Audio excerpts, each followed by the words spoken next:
Hey guys, tonight we slip down a stone stairwell slick with damp and centuries-old dread. Torches flicker against the mossy walls, casting dancing shadows on a heavy iron door that creaks like it remembers every scream.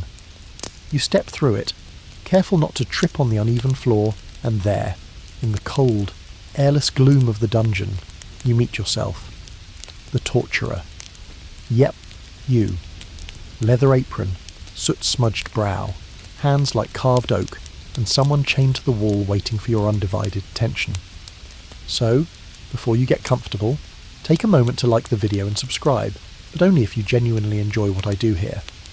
And drop your location and local time in the comments. I love knowing when and where you're listening.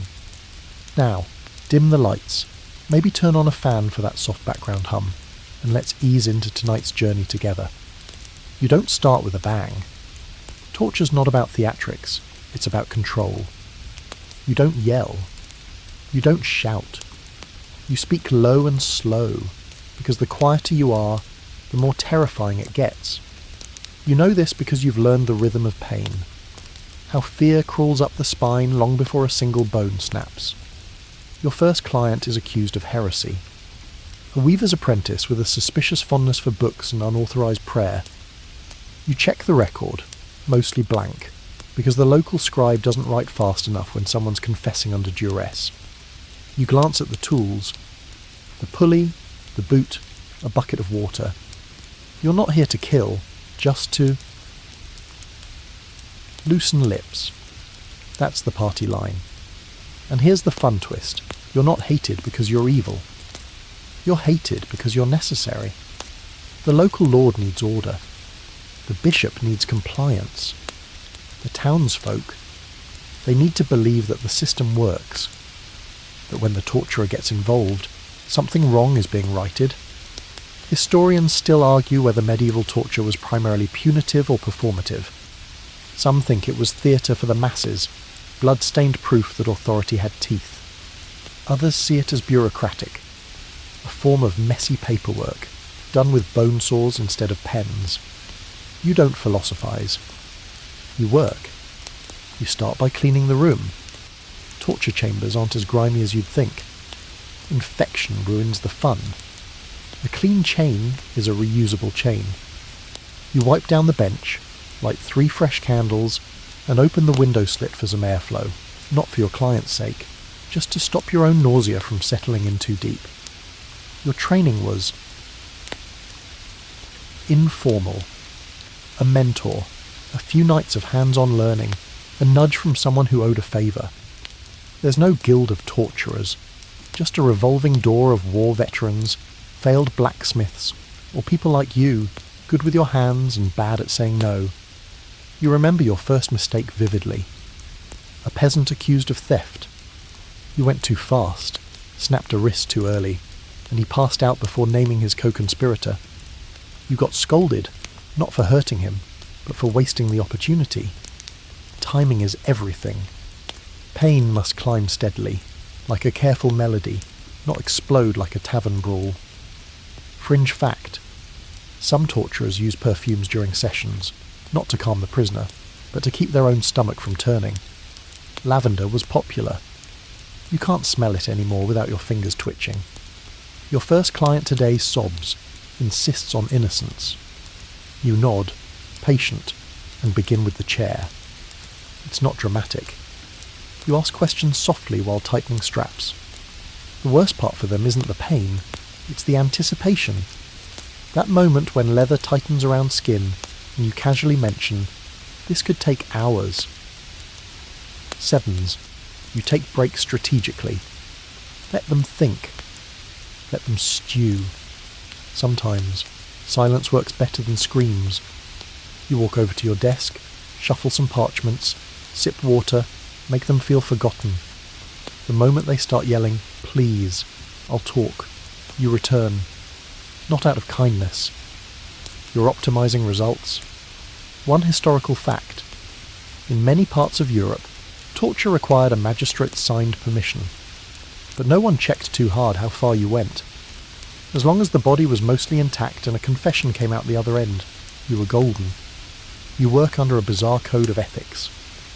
no breaking major bones, no permanent disfigurement unless ordered, no family members watching, unless that's part of the process. You're a legal loophole wrapped in human form, and no one wants to make eye contact with you in the street. Your client finally cracks, muttering about secret meetings, a pamphlet, a man with odd shoes who said the Pope was a fraud. You write it down neatly. You don't care if it's true. Truth isn't your job. Closure is. The confession is sealed with a thumbprint. Yours. The scribe will later claim it's the prisoner's. The page is filed away, and your client is sent back upstairs to await sentencing. You wash your hands slowly, scrubbing beneath each nail. You smell blood, even when there isn't any. It clings to your skin like guilt you pretend not to feel. Sometimes, you wonder if you're the villain. But then the baker nods at you in the market, a silent thanks for keeping his daughter safe from the heretics. And the guards bring you fresh firewood, a little heavier than last week, as if you've earned it. Still, there are nights when you lie awake and hear phantom screams. You tell yourself it's the wind. You almost believe it. Because if you did believe it, if you let those echoes settle too deep, you might start to crack. And nobody tortures the torturer, except himself. You weren't born a torturer. You didn't come screaming into this world already holding a pair of pliers and a dead-eyed stare. No, your life started much like anyone else's in the 13th century, with dirt under your fingernails, a vague awareness of God, and about a 1 in 3 chance of surviving past your 5th birthday. Your father was a tanner, or a gravedigger, maybe a miller who drank too much and shouted more than he worked. The point is, you weren't noble, and no one ever carved your name into anything permanent. You were invisible, which, weirdly, became your superpower. School? Please. You learned to count by lifting sacks and measuring flour. You learned anatomy by skinning rabbits. You learned patience by watching your mother endure things she never complained about. Childhood was less about dreams and more about dodging famine, surviving winters, and praying someone richer didn't decide they needed what little you had. The church didn't save you. The market didn't pay you. But one day, the guard captain noticed something. You were quiet, steady. You didn't flinch at the sight of blood. That got you a job, nothing official, just holding torches, mopping up after executions, and maybe whispering things into ears when asked. He was seen near the abbey last night. They say she speaks to cats. Things that make people squirm. You had a knack for it. And when the old torturer mysteriously retired, which is code for dropped dead in a bucket of his own phlegm, they asked you to step up. You didn't say no. Historians still argue whether torturers were chosen for cruelty, detachment, or simply availability. Some evidence suggests they were often loners with few family ties, people who wouldn't be missed if things went wrong. Others think it was more pragmatic. You were nearby, unemployed, and didn't seem too sentimental. Your training was brief. A week in the cellar with Master Otto, who smelled like boiled cabbage and had fingers like meat hooks. He didn't teach you pain, he taught you control. How to watch. How to wait. How to know when someone was lying, and when they were just desperate. Torture is mostly listening, he used to mutter. The tools just finished the sentence. Sevens. Your first session was with the thief accused of pickpocketing a noble squire. You didn't even touch him. You just sat there, slowly cracking walnuts with a clamp while making eye contact. By the 5th walnut, he confessed to stealing everything from purses to chickens to one very confused goose. You learned quickly. Fear does more heavy lifting than fire ever will. Still, you had to pay your dues. There were nights when you scrubbed blood off stone until your fingers bled. There were mornings when the smell of singed flesh clung to your hair, and no amount of rinsing with lavender water could get rid of it. You lost weight. Or gained it. Depends on how nervous eating hits you. The townsfolk started looking at you differently. Shopkeepers stopped haggling. Kids stopped waving. You were still you, but wrapped in a darker outline. The person they used to know had been replaced with something inconvenient, quirky tidbit. In some towns, torturers had to live outside city walls, literally separated by gates. Not because of what they did, but because people believed their presence invited bad luck or demons. You live in a cottage next to the tannery. It smells like boiled leather and shame, but it's yours. Your first year was clumsy.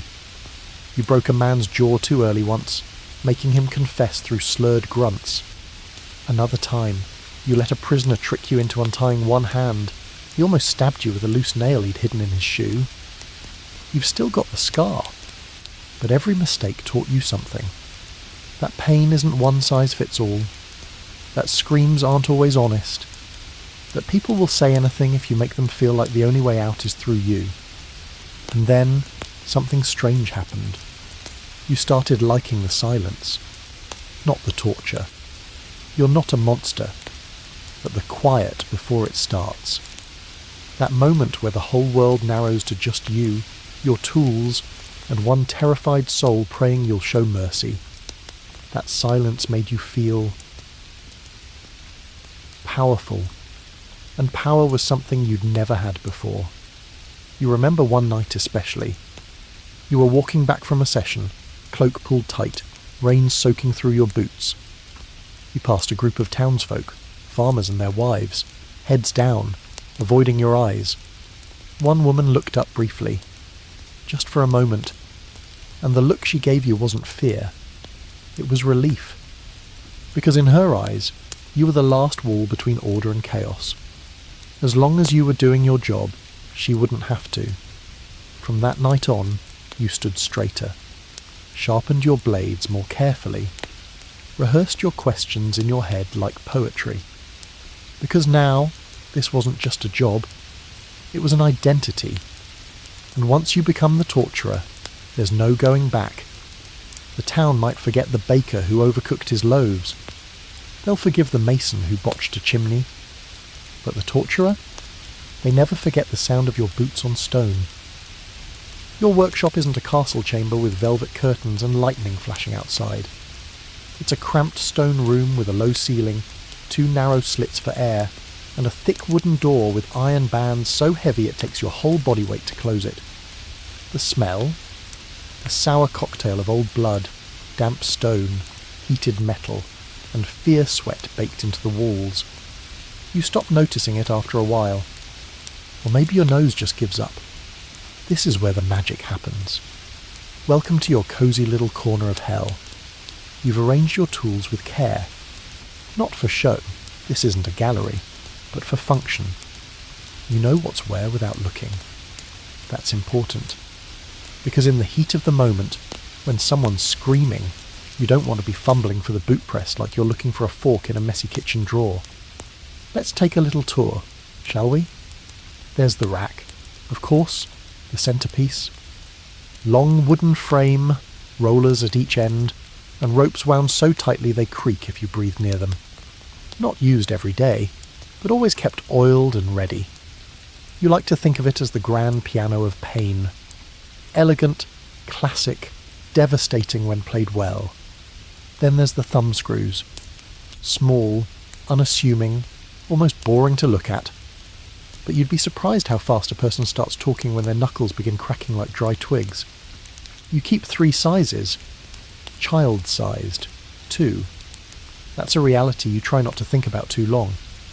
On the wall hang pincers, some standard, some modified. A few are heated over coals. You use those rarely, mostly for show. Fire is dramatic, but messy. The real art is in pressure, tension, and time. There's a table with belts and ropes, a funnel for water torture, a bridle designed to silence, and a metal frame you once customized to keep someone awake for 2 straight days. You called it the cradle. Others called it a bad idea. You all laugh about it now. Sort of historical fact. Many medieval torture chambers doubled as jails or storerooms. Your space? Half used for storing firewood, which leads to the odd moment where a guard bursts in mid-session, asking if he can grab a few logs for the scribe's hearth. Let's not forget the chair. Iron, spiked, and built with unholy patience. You've only used it twice, both times ceremonial, to show the bishop you still have the proper equipment. It's more intimidating than effective. Mostly, it's there to remind people that things could get worse. And then there's your knife set. Surgical, beautiful in a morbid way. Handles worn smooth, blades sharpened so often they've gotten thinner with time. You never stab. That's for amateurs. You scrape. You carve. You threaten. You've only drawn actual blood with them a handful of times. The rest? All show. There's a weird piece to maintaining your tools. You spend hours at the grindstone, cleaning, wrapping handles, replacing worn leather. It's meditative. Your version of prayer. The room's silent except for the soft whetstone hiss, and maybe a bird chirping faintly through the high slit in the wall. Quirky tidbit. Some torturers name their tools. You haven't. Not officially. But in your head, you've got nicknames. Old Groaner for the winch. Whistler for the thin leather strap that slices clean. Mother-in-law for the boot press because, well, you like a little humour where you can find it. There's no glamour in this room. No secret passages or velvet masks. Just stone, sweat, and silence.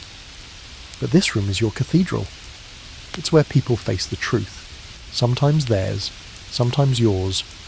Sometimes you just sit on the bench, elbows on your knees, staring at the wall, thinking. Not about right or wrong. That ship sailed years ago. You think about angles, reactions, thresholds. If someone screams at the second notch, what happens at the fifth? How do you stretch fear without snapping it? Historians still argue whether these torture chambers were used often or mainly kept as psychological tools. Some evidence suggests many of the infamous rooms were rarely used. Prisoners would confess just from the threat of being brought in. Others believe they were in near daily operation, especially in times of heresy and plague-fueled panic. You fall somewhere in between. Most days, you don't even touch your tools. You let the room do the talking.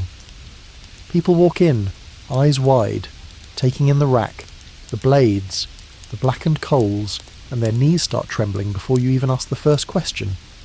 That's the secret. The best torturer doesn't need to raise a hand. Just an eyebrow. Still, you keep everything spotless.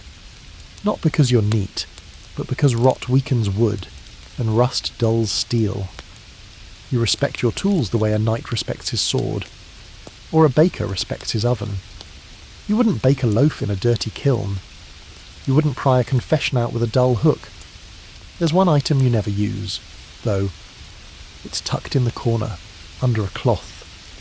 A brank, an iron mask shaped like a snarling beast. Fits over the head, clamps the jaw shut with a metal bit across the tongue. Supposed to stop gossips. The mayor asked you to try it once on a woman who spread rumours about his wife. You refused. Not because you had principles, but because it was stupid. Torture is about function, not spectacle.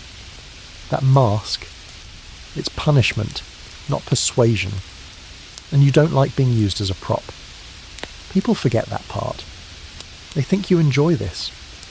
That you walk into work each day rubbing your hands together like a cartoon villain. But this isn't a play. It's a craft. And your workshop is the quietest place in town. You don't do this for free. Shocking, right? Your work might reek of moral rot, but it pays, sometimes decently. You're not rich. You're not even comfortable, really. But compared to the average ditch-digging peasant, you're practically living in luxury. You've got coin for meat, the occasional bottle of something strong, and boots that don't fall apart in the rain. That's wealth, in your corner of the world. Your pay comes from the town purse, or sometimes from the accused's confiscated property, once they confess, of course. Funny how their belongings always seem to disappear faster than the ink dries on their statement. It's a corrupt little system, and you're a comfortable gear in it. And yes, you get bonuses. That's the part most people don't realise. For certain types of confessions, for speeding up the process, for no permanent damage, you're sometimes rewarded with extra silver. There was a time you stretched a confession out over 3 days just to time it with the festival and double your payment. Grim? Maybe. But practical. Historical fact. Torturers in the Holy Roman Empire were sometimes paid by result, meaning no confession, no coin. That created a predictable trend. Everyone eventually confessed. Miraculous. Of course, not all perks are monetary. Sometimes you get favours. The baker leaves you an extra loaf. The tanner repairs your belt strap for free. A guard looks the other way when your firewood is a little heavier than regulation. You're feared, yes, but also useful. And in the Middle Ages, being useful is the closest thing to job security you're going to get. Then there are the unofficial perks. Like the house the town lets you stay in, rent-free. It's not much.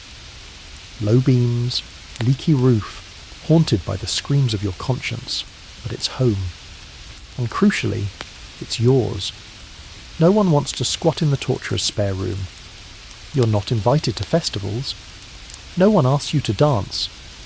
But once a year, during St. Egbert's feast, you're handed a mug of ale by the mayor himself. He doesn't meet your eyes, but the gesture is there. That's how respect works in your world. Quiet and full of dread. Quirky tidbit. In some towns, torturers were granted the right of the leftovers. They could take what was left of a condemned person's property, scraps, clothes, sometimes livestock. You once inherited a goat. It was mean, stubborn, and completely deaf. You named it Bishop. People think you live in shadows, but really, you live in the margins. You're not part of the nobility, not part of the peasantry. You're a function, a necessary evil. And like most necessary evils, you are rarely thanked, but never forgotten. Your routine is simple. Wake up at dawn, splash cold water on your face, sharpen 2 tools even if you won't need them, and check your orders. Some days are quiet. Other days, you're summoned to the keep by a courier who smells like stale cabbage and speaks in half sentences. You know the drill. Someone's accused, the council wants answers, and they want them now. You get there, you listen, you nod, and then you get to work. Most of the time, you finish by dusk. Sometimes sooner. Depends on how cooperative your client is. You keep logs, not for history, but for bureaucracy. You write down what they said, what they gave up, and how long it took. You don't note the screaming. No one wants to read that. Your hands ache more than they used to. Your left knee crunches when you squat. You've burned yourself on hot coals more times than you care to admit. Occupational hazards. And no, there's no insurance. If you get sick, you heal or die. If you get injured, you wrap it and keep going. There's no replacement. No understudy. If you quit, the town's in a panic until they find someone else dark enough to take your place. Historians still argue whether torturers were respected or reviled by their own peers. Some evidence shows they were given honorary roles during public processions. Other accounts describe them being spat on in the market. The truth is probably both. You're feared and respected, loathed and valued. It's a weird, lonely tightrope you've learned to balance on. You try not to think about how long you can do this. There's no retirement plan, no pension, no ceremonial send-off. When you can no longer tighten ropes or lift prisoners, you fade, you vanish. Maybe you become the old one mumbling to pigeons in the churchyard. Maybe you just don't wake up one morning, and no one checks until your cottage starts to smell. You've seen it happen. You're planning for it not to happen to you. You keep a small pouch buried under your floorboards, silver, mostly, with a few gold coins. You call it your parchment fund, as in, when the day comes, you'll buy some ink and forge yourself a new identity. Disappear to a coastal town, become a fisherman, lie about everything. You don't actually fish well, but the dream helps you sleep. Every time you clean your tools, you whisper a little phrase, not a prayer, exactly, but close. Today is not the last. It started as a joke. Now it's habit. You've lasted longer than anyone expected. Maybe longer than you should have. But hey, the perks aren't bad. And the job? The job needs you. There's an art to it, really. Torture isn't just pain, it's a rhythm. A performance with precise timing, psychological layering, and more improvisation than most people realise. Think less barbaric hammering, and more sinister jazz. You don't walk into the chamber swinging chains like some drunken barbarian. No, you enter calm, deliberate, almost gentle. That alone unnerves them. You offer water. You adjust the stool. You check the rope tension with a craftsman's eye. You want them wondering, is this the torturer, or just some assistant? It's already begun. The goal isn't pain, it's cooperation, or the illusion of it. If you do it right, the subject doesn't even realise when they gave up the thing they swore they'd never say. That's why your best tool isn't the rack or the screw. It's your voice, your silence, your timing. You start with the easy questions. Name, occupation, why are you here? You nod along as they answer, writing it all down as if this is a casual interview and not the prelude to their darkest day. It lowers their guard, makes you human, or at least less inhuman. Then you shift. You ask about the night they were seen leaving the monastery, or the neighbour who says they muttered Latin backwards. You don't accuse, you just suggest. And when they start denying things, you introduce pressure. Pressure can mean anything. For one person, it's the sharp edge of a wedge under their toenail. For another, it's being suspended by the wrists until shoulders nearly pop. The trick is knowing which lever to pull, and when. Historical fact. Confession extracted under torture was often considered legally valid if the confession was confirmed the next day without coercion. As if someone who just had their fingers crushed would suddenly recant over breakfast. Your sessions last anywhere from minutes to hours, rarely longer. Too much damage, and the prisoner becomes useless. You walk a razor-thin line between effectiveness and obliteration. Sometimes, the accused screams at the first touch. Other times, they go eerily quiet. You've learned to fear both reactions. There was a man once, accused of spying for a rival lord, who smiled the whole time. Didn't speak. Didn't break. Just grinned, even when you started tightening the vise on his ankle. He died without a word. His body didn't flinch even in the end. You still remember that face when you close your eyes. You didn't sleep for 3 nights. And yet, there's a flow state you enter when the session goes right. When the confessions start to unravel like thread from a spool. They gasp, they sob, and suddenly they're telling you everything. Who they met, where the gatherings were held, who else was involved. You nod, jotting names down, adding little underlines to the dangerous ones. You're building a web, and in that moment, you almost feel like a scholar, an archivist of sin. Sometimes, though, it falls apart. They lie. They stall. They collapse and say anything just to make you stop. And that's the gamble. Are you hearing truth or desperation? Historians still argue whether torture actually worked. Some claim it produced more false confessions than real ones. Others argue it served its purpose, not to find truth, but to create order through fear. The jury's still out, probably because they were too scared to vote honestly. And you? You don't get to choose who shows up in your chamber. You just deal with them. There was a girl once, barely 14, accused of harbouring suspicious dreams. The priest wanted you to extract a confession that she'd been speaking with demons. But you saw the tremble in her hands, the dirt under her nails. She was just scared, exhausted. So instead of fire, you used silence. You sat with her, said nothing, stared. Let the walls speak. After 2 hours, she broke, not because of pain, but because of imagination. She invented an entire tale about a talking dog that led her to buried scrolls. It was absurd. The priest believed it anyway. That night, you skipped dinner. Your appetite died with her story. Not every session leaves you clean.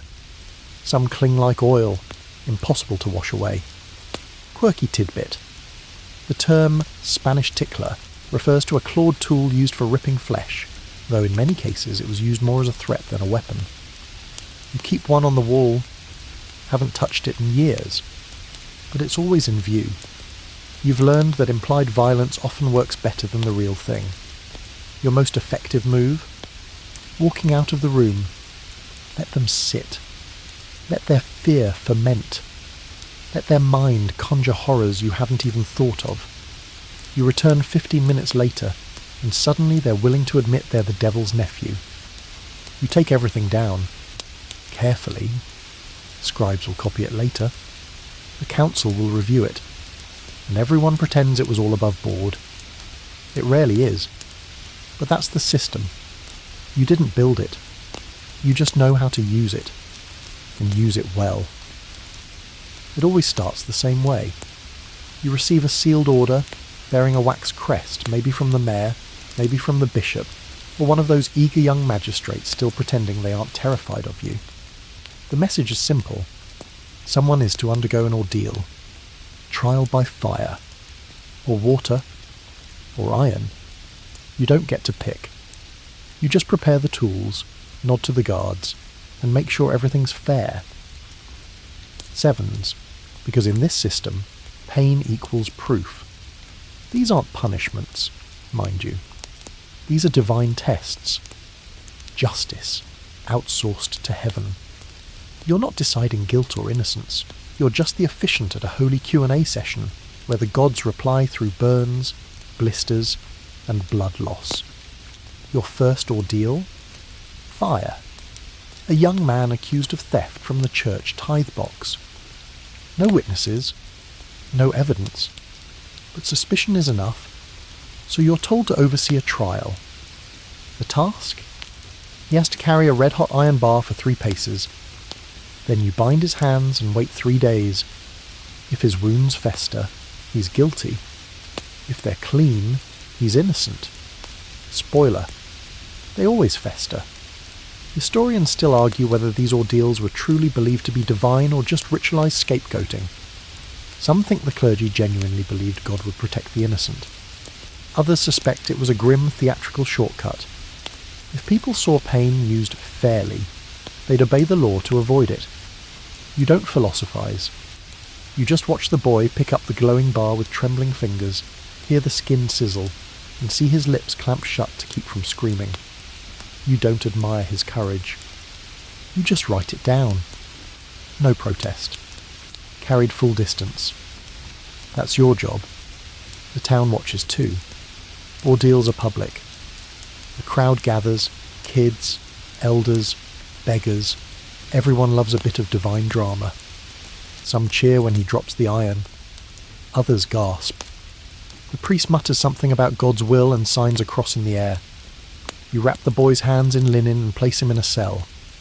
You already know the outcome, but the ritual matters more than the result.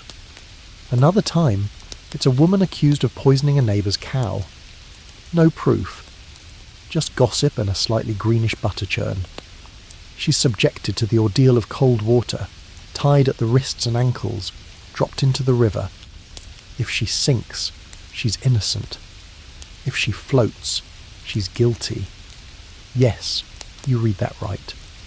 Your role? Tie the knots. Make sure they're snug, but not deadly. Whisper a warning to the guards about the current. Pretend this isn't madness.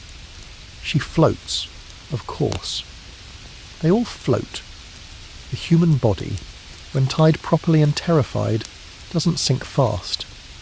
You pull her out, dripping and gasping, and she's condemned within minutes. Poisoner, heretic, maybe witch, whatever they need her to be. There's a quiet shame in these moments, not from you, but from the audience. They know this isn't right, but the illusion of fairness is more comforting than the chaos of doubt. They want to believe that pain is proof, because otherwise... What governs justice? Luck. Status. Coin. Okay, yes. But let's not say that out loud. Quirky tidbit. The ordeal of the Eucharist once required the accused to consume holy bread. If they choked, they were guilty. If they swallowed it cleanly, innocent. You watched this once. A trembling merchant with shaky hands and a guilty conscience gagged before the wafer even hit his throat. The crowd gasped. The bishop nodded. Case closed. There's a cruel efficiency to these rituals. You keep the tools ready. Hot irons stacked in sand. Buckets near the riverbank. Ropes coiled neatly. Each item has its place. Each step is practiced. Because even when justice is divine, the logistics are yours. Sometimes the accused walk calmly to their ordeal. Other times, they beg. They sob. One man fell to his knees, swearing innocence, offering his only daughter as a servant in exchange for mercy. You said nothing, because your mercy isn't yours to give. You're just the hand that carries the flame. You wonder sometimes if God watches these trials. If he sees a child scream as boiling water pours over her arm and thinks, yes, this is justice. Or if he just looks away, like everyone else. Historians still debate whether the church ever genuinely believed in these rituals or used them to placate crowds. There's some evidence that, when the outcome was politically inconvenient, the records were simply adjusted. That a wound that festered was called clean. That a woman who drowned was declared a martyr, not a victim. You've seen that. The quiet whispers between scribes, the corrections on parchment, the reworded verdicts. And still, the wheel turns. You don't flinch anymore. Not when the iron bar sears flesh. Not when a teenager is hauled out of a river coughing up lake water. You've seen too much. Or maybe not enough. The hardest ordeal you ever watched. A priest, accused by another clergyman of hoarding relics. A political move, likely. You were ordered to carry out the ordeal of the glowing ploughshare. The priest had to walk across it barefoot. He lasted 3 steps. You swore the skin on his feet melted like wax. He screamed, oh yes. But afterward, he looked you in the eye and whispered, I did nothing wrong. 7s. 3 days later, his wounds were bandaged. Not festering. Not healing either. Just hanging in limbo. The court called it divine confusion. They executed him anyway. And you cleaned the ploughshare and set it aside for the next time God needed a little help making up his mind. The witch hunt starts slowly. Whispers, dreams, strange smells in the night. Then someone finds a chicken with backwards feathers or a bucket of spoiled milk, and suddenly the village matron who's lived alone since the plague is being hauled in by the guards. And just like that, your calendar is full. Witch hunting season isn't official. There's no parade or banner, but you feel it in the air. The sermons get louder. The neighbours get nosier. The fear gets sharper. And in the middle of it all is you, the torturer, suddenly tasked with deciding whether someone has a pact with the devil based on the direction their cat was facing during a thunderstorm. It would be funny if it wasn't so deeply, horribly real. You start your morning with a confession already on the table. A woman named Miller, widowed, herbalist, knows which mushrooms are safe and which ones put men to sleep for 3 days. The town's midwife swears she saw Miller chant something over a dead goat. Now she's here, shaking, and you're expected to find the devil's fingerprint on her. You examine her arms. No marks. You ask her simple questions. Does she speak with spirits? Has she flown? Has she lain with Satan? The usual checklist. She says no, quietly, but her eyes twitch when you mention her dreams. That's all you need. You order her bound, not harshly, but enough to remind her she's not in her cottage anymore. Then comes the test. Pricking. Quirky tidbit, some witch hunters travelled with specialised needles, dull-tipped, meant to find the witch's mark, a spot on the body that would not bleed or feel pain. You have one. It's carved bone, smooth with age, and utterly ridiculous. You still use it. Ceremony matters. You go over her skin slowly. When she doesn't flinch at a spot near her shoulder blade, you glance at the scribe. He nods. Confirmed, he mutters. That's all it takes. Sometimes you wonder if you're a torturer or a magician, pulling verdicts from scars, drawing guilt from silence. Historians still argue whether the witch trials were driven by genuine belief or raw political convenience. Some say the church truly feared sorcery. Others point to land grabs, jealousy, or the need to distract the public with a new enemy. You suspect both. And neither. Because at some point, belief becomes irrelevant. Hysteria has its own momentum. Once it starts rolling, people like you are just the cogs that keep it spinning. Your next subject is younger, barely 18. Her name's Daria, the miller's daughter, accused by a travelling friar who heard her humming in Latin. She swears it was a prayer. He swears it was a summoning. You don't need proof. You need results. You begin with questioning, calm at first, then louder, then with the strappado, suspension by the wrists, pulled behind the back. Painful, not fatal. Just enough to bring tears and maybe an apology to whatever divine force will make it stop. She breaks. They all do. She admits to seeing spirits in the woods, claims they asked for milk and honey, says she refused. But the confession is enough. The friar nods. Case closed. You feel nothing. Or maybe you feel too much, but it's buried under years of practice. And then come the burnings. You don't light the pyres, that's the executioner's job. But you're there, standing to the side, arms folded, watching the flames curl around women who once delivered babies and brewed teas and whispered old prayers by candlelight. There's no satisfaction in it. Only ash. Historical fact. In many parts of Europe, suspected witches were hanged rather than burned. But in more devout areas, especially those influenced by inquisitorial practices, fire was preferred. It was believed to purify the soul. You've seen enough to know fire just purifies records. No one asks questions when everything's been turned to smoke. You once tried to object. Quietly, suggested a woman be spared. The council thanked you for your input and then assigned you 3 sessions back-to-back as a reminder of your role. Lesson learned. You don't make suggestions anymore. One day, a man is brought in. That's rare. He's a woodsman, accused of love potions and moon barking, whatever that means. He's large, bruised, and angry. You prepare the bench, the clamps, the press. He doesn't resist the tools. He just stares at you. You know I'm not a witch, he says. You nod. Not my decision.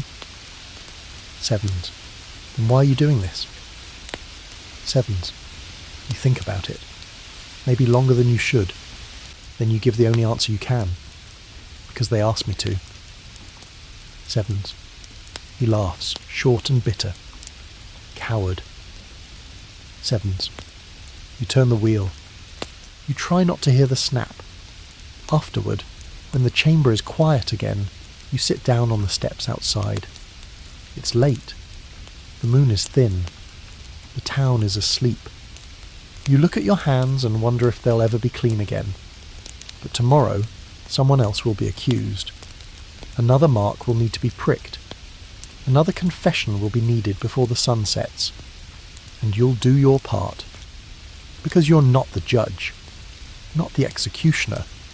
You're just the one who makes sure the story gets told the way the town wants it told. You and the executioner are not the same person. That's important. He swings the axe. You turn the screws. He ends things. You start them. You'd think that would make you natural allies, two outcasts on the town's payroll, each with a taste for the morbid. But you're not friends. You respect each other. Sure. He nods when he sees you in the market. You nod back. You both know the weight of silence. But you keep your distance. Not out of hatred, just survival. Because when one of you becomes too much, guess who they replace first? Not him. You. Your tools coax confessions. His tools erase them. Take Hans, the current executioner. Tall, quiet, smells vaguely of garlic and smoked meat. Has a daughter he doesn't talk about. Wears gloves all the time, even in summer. You once saw him crush a walnut with his bare palm. That kind of man. He doesn't enjoy it, by the way. Not that you've asked. But you've seen the look in his eyes just before a beheading. That blank, shut-down stare. Same one you wear when you're tightening ropes. The mind turning off the part that cares.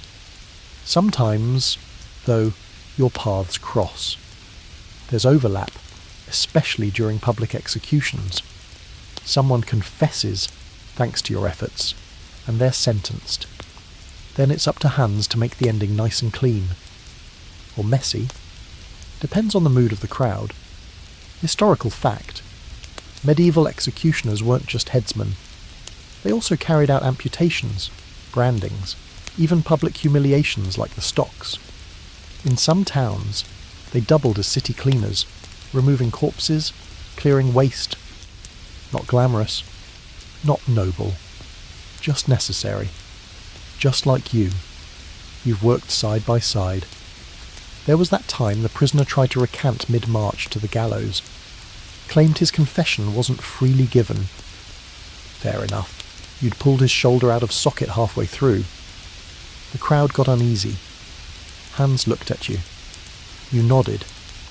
He nodded back. Then the man was silenced. Swiftly. Crowd settled. You didn't speak a word that day. Didn't need to. But things aren't always so neat. There was a case, the baker's son, accused of plotting against the mayor. No torture. No confession. Just rumours and a vendetta. Hans was told to execute anyway. He refused. Said he wouldn't kill a man who hadn't admitted guilt. Said that's your job, not mine. It caused a stir. The council brought you in, eyes narrowed. Can you extract something? They asked. You could. You didn't. Said the boy was too weak. Wouldn't survive even one session. That was a lie. He was healthy. He could have taken some pain. But you saw something in Hans that day. A line. And, strangely, you wanted to back him up. The boy was banished instead. Left barefoot, holding a crust of bread and a prayer. Sometimes mercy slips through the cracks. Quirky tidbit. Executioners often wore hoods not to look scary, but to protect themselves from retaliation. Families of the condemned might attack them afterward, so anonymity was armour. You've considered a hood yourself, but you know it wouldn't help. People always remember the torturer's face. You and Hans once drank together. Just once. After a fire gutted half the prison. No prisoners died, but your tools were destroyed. Took weeks to rebuild your collection. Hans brought you mead. Sat beside you on the stone wall outside the chapel. Neither of you said anything for nearly an hour. Finally, he muttered, "Think there's a hell?" Sevens. You shrugged. Hope so. Be nice if someone else handled judgment for a change. Sevens. He didn't laugh. Just poured more mead. Historians still argue whether people in your position truly believed in heaven or hell, or if those concepts dulled after enough time on the job. Some say you had to believe to justify it all. Others think you stopped believing entirely, because no god worth worshipping would ever let people like you exist. You don't spend much time on theology. You're too busy scheduling your next session. 7s. Still, you and Hans understand each other in ways no one else can. The blacksmith doesn't know what it's like to hear someone beg for their life. The tailor doesn't know what it's like to see a man wet himself just from the sound of chains. You know, he knows. And that knowing creates a silent kind of kinship. One you don't speak of. One you don't celebrate. But it's there. In the nods. In the passing glances. In the fact that neither of you ever speaks the other's name unless absolutely necessary. You're both tools. Different ends of the same grim machine. You begin the unravelling. He finishes it. Some nights, the priest stops by. Not to hear your confession. You've long since accepted that's a lost cause. No, he comes with a flask of something sharp, a look of quiet disapproval, and a need to pretend everything's still holy. You offer him the wooden stool near the fire. He takes it with a wince, robes rustling like dry leaves. He doesn't look at your tools. He never does. You respect that. I've come from the convent, he says, or the bishop's worried about morale, or we had another sermon interrupted by coughing. Whatever the excuse, you both know what he's really here for. He's checking your soul. Not to save it, he gave up on that years ago, but to see how close you are to unravelling. Because if you crack, the whole system risks exposure. Torturers don't get to break down. They just get replaced. Quietly. So the priest comes to audit your conscience. You make tea. He pretends not to notice the brown stain on the rim of your tankard. You talk about weather, politics, a merchant's son who tripped into the river. And then, eventually, he edges toward it. Do you ever wonder if this work serves God? 7s. You smile. The slow, tired kind that says we've had this talk before. You tell him the same thing every time. I serve the people. If God has complaints, he can take it up with the mayor. 7s. Quirky tidbit. Some medieval torturers carried personal relics, bits of bone, splinters of wood, even pebbles blessed by monks. Not for faith, for protection. Superstition and ritual blurred easily when your daily routine involved fire and screaming. You have one, too. A tiny iron cross your mother gave you, rusted and crooked. You keep it tucked in your boot. Not because it works, but because you're not willing to find out what happens if you stop wearing it. The priest once asked to bless your tools. You refused. Not because you're proud, but because if the instruments of your work become holy, then where does the sin go? Better to keep the two worlds separate.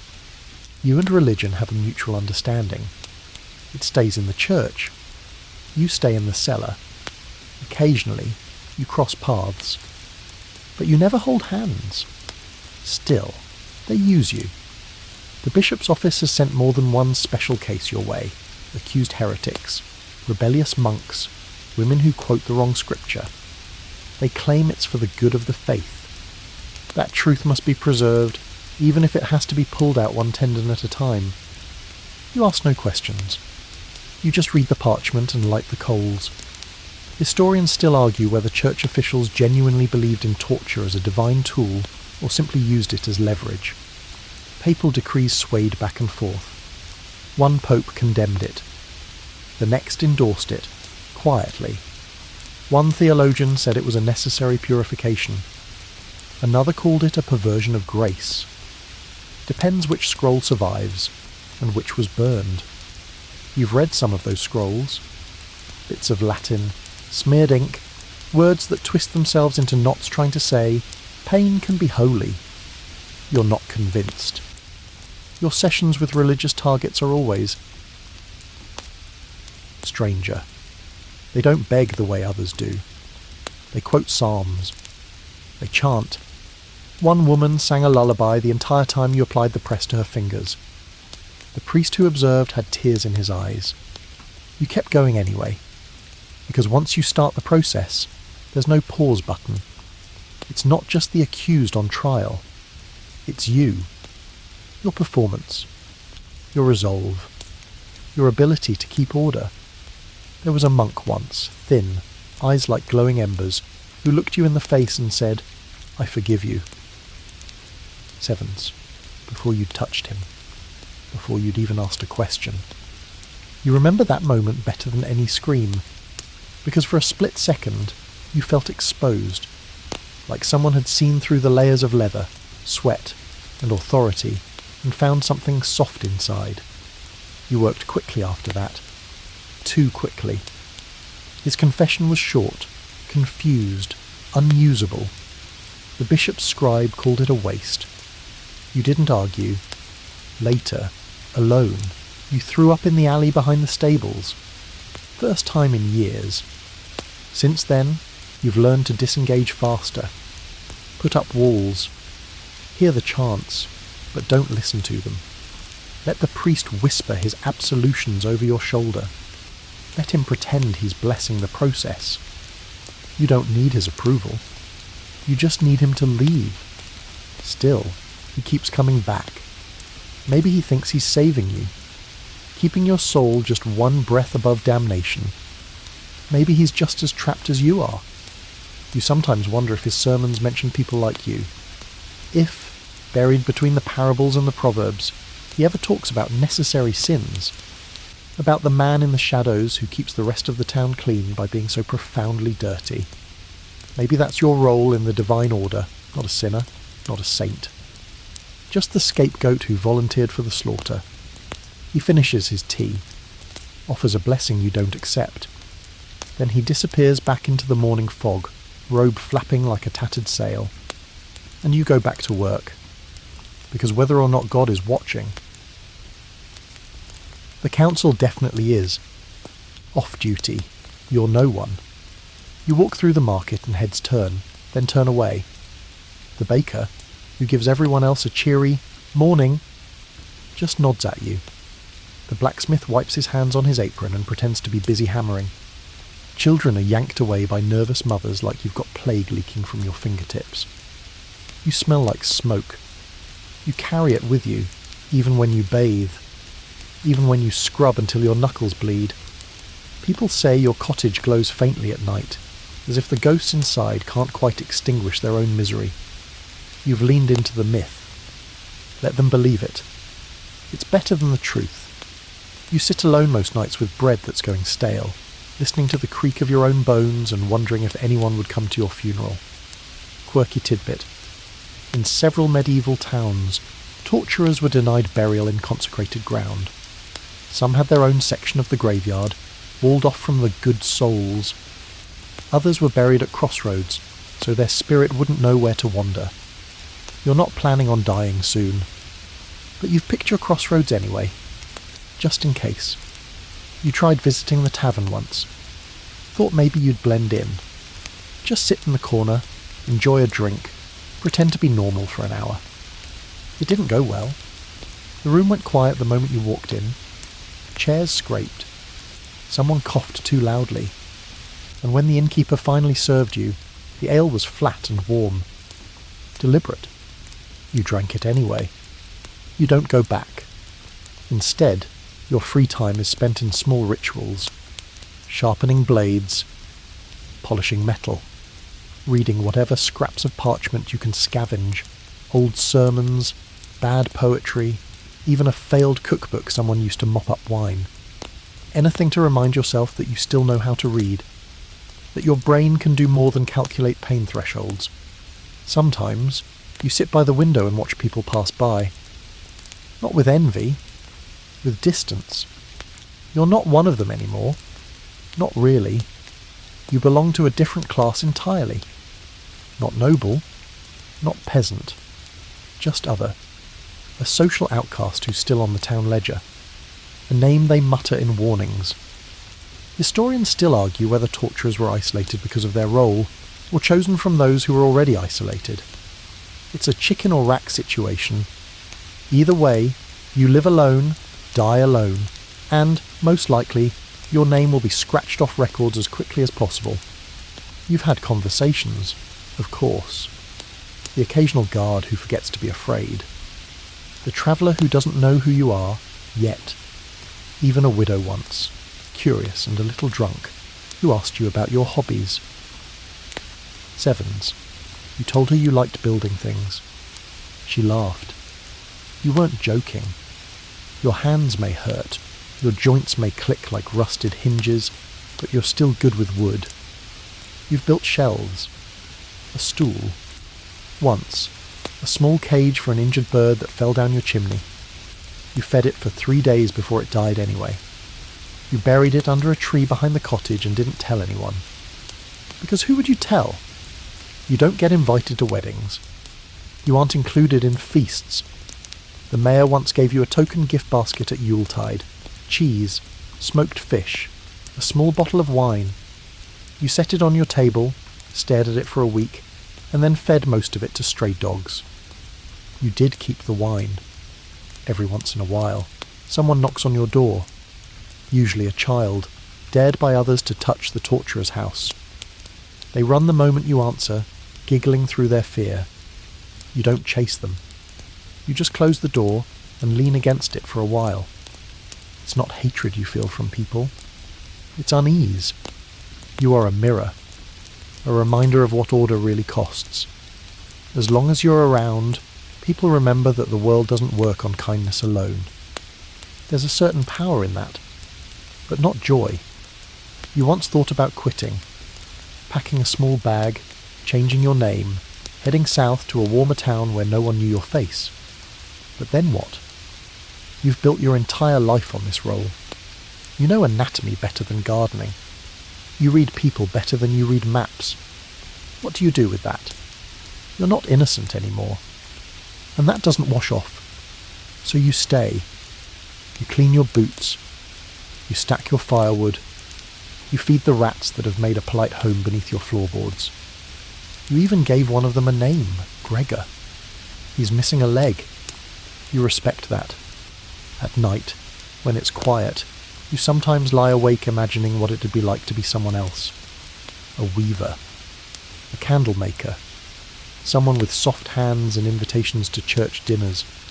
Someone who smells like beeswax and not smoke.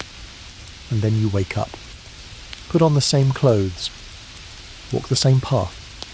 You are the torturer.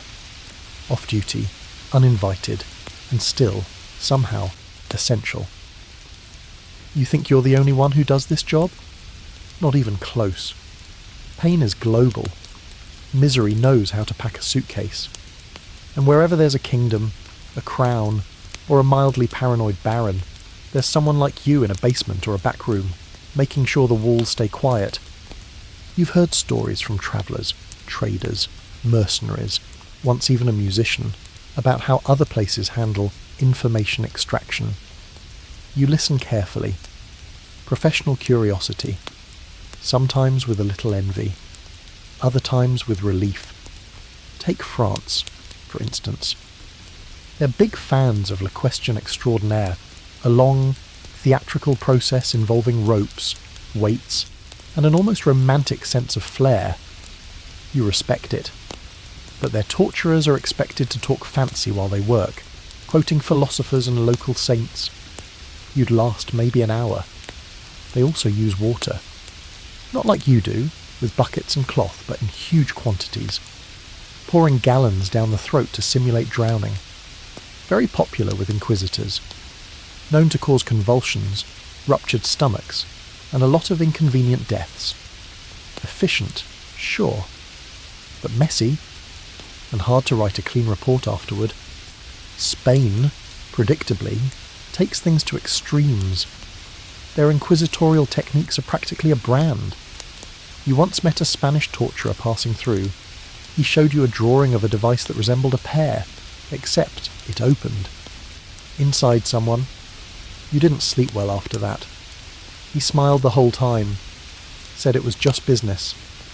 You nodded like you agreed, but you didn't. Historical fact. The Spanish Inquisition employed formal torturers who were well compensated, well protected, and closely supervised. They worked from scripts, literally, pre-written phrases to ensure the process stayed controlled. Bureaucracy with a blade. Then there's Italy, where church politics twist torture into opera. One moment, you're dealing with someone accused of heresy. The next, a cardinal's personal enemy needs correcting. Torturers there work in shadows behind shadows. One slip, and they become the ones on the table.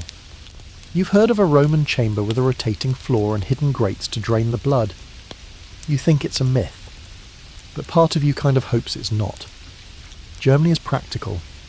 Their torturers are more like engineers. They build clever machines, gears, levers, pulleys, half of them designed by ex-blacksmiths with too much time and not enough friends. One German design you tried replicating once involved a series of weights tied to the knees while the arms were pulled upward. You didn't get the mechanics quite right. Broke a man's hip prematurely. Lesson learned. Quirky tidbit. In some Slavic regions, it was traditional to sing to the accused while torturing them, old folk chants meant to calm the soul. You tried humming once. It just made everything worse. Never again. The Ottomans, now they're on a different level. Precision, ritual, layers of hierarchy. Their torturers, called T0rturer, were silent professionals. No names, no personal questions, no interaction beyond the task. You admire that. Distance is hard to keep when you're elbow deep in someone's confession. You once watched an Ottoman emissary's guard extract information from a traitor using nothing but oil, a feather, and patience. Took 2 hours. No blood, no bruises, just slow, creeping terror. You were genuinely impressed. Back in your own town, you're a blend of all of this. A Frankenstein's monster of methods. You borrow techniques, test new patterns, refine your timing like a musician rehearsing scales. Sometimes you wonder if any of the others wonder about you. Are there torturers in Baghdad thinking, I wonder how they do it in the north? Are there Mongol captains perfecting psychological pressure instead of brute force? Probably not. But the thought is strangely comforting. You're not alone. You're part of an unspoken guild, a grim, global fraternity stitched together by cruelty, pressure, and professional detachment. No meetings, no handshakes, just a shared silence across borders. Historians still argue whether torture spread organically across cultures or was actively taught, imported via mercenaries, crusaders, and diplomats. There's evidence both ways. Torture techniques show eerie similarities between places that never officially communicated. But ideas leak. People talk. Pain travels. You once dreamed of writing a manual. A little handbook. Not how-tos, exactly, but reflections. Warnings. Tips. Don't underestimate a quiet prisoner. Never let a confession end on a laugh. Fire is for theatre, not truth. But no one would read it, or admit they had. And if they found it in your cottage after you die, well, better burn it just in case. The truth is, the world has always needed people like you. Not often, not proudly, but urgently. Kings lie. Nobles scheme. Secrets rot in silence. And someone has to bring those secrets to light. You're just one flickering torch among thousands. But in the dark, even one flame matters. The church says it's against torture. Officially. You try not to laugh when you hear that. It's one of those lies everyone agrees to pretend is true, like the Lord's Son pays taxes, or the bread isn't mostly sawdust. Sevens. The church says it abhors violence. That mercy is divine. That confession must come freely. And yet, there you are, in the bishop's ledger. Paid in silver. Assigned cases involving whispered heresies, disobedient monks, and, occasionally, old women who knew too much Latin. You've learned to read between the lines. When a parchment arrives from the abbey marked with a seal and a discreet "do not delay," you know it means We need this problem to go away before morning prayers. Sometimes they even write it as a request. If you deem it appropriate, you may apply corrective pressure. The wording is soft, pillow soft, but you know what it means. You always do. You have a whole category in your notebook labelled clerical winks. Quirky tidbit. Despite their denials, many inquisitorial orders had dedicated torture chambers built into monasteries, behind secret doors, below wine cellars, accessed through chapel basements.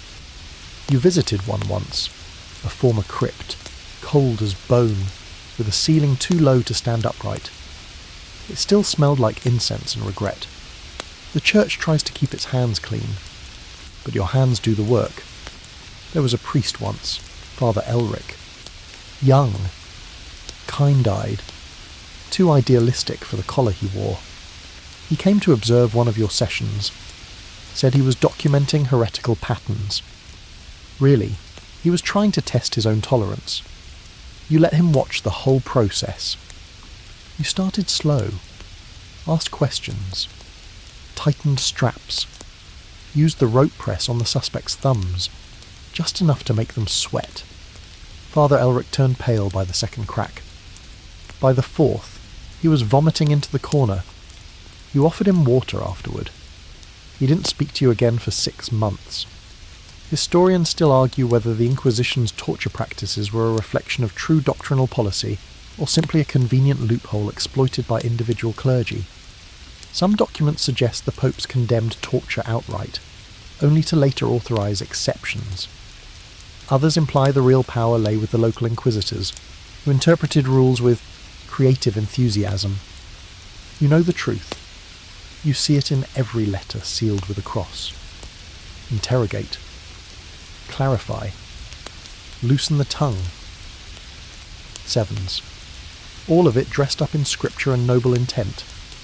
But underneath, same chains. Same screams.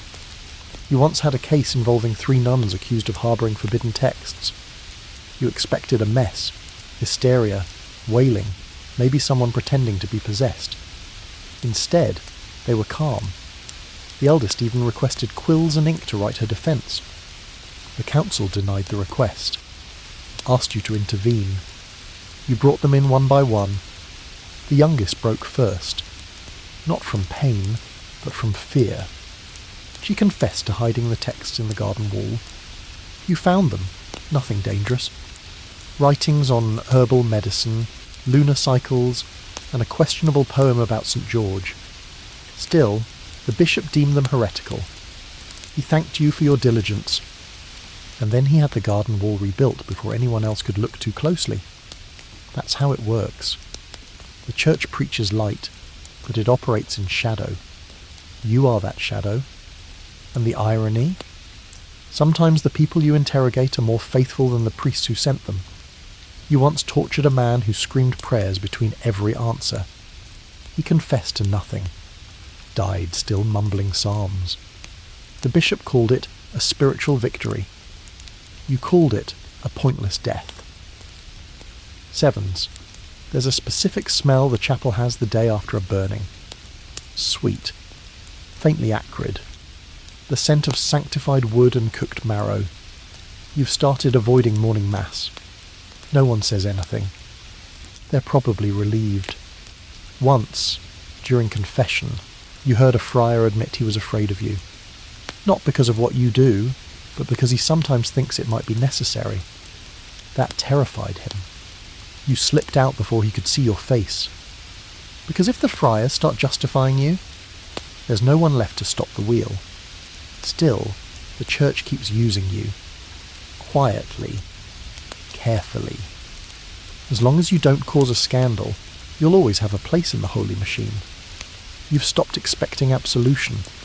Stopped asking for forgiveness.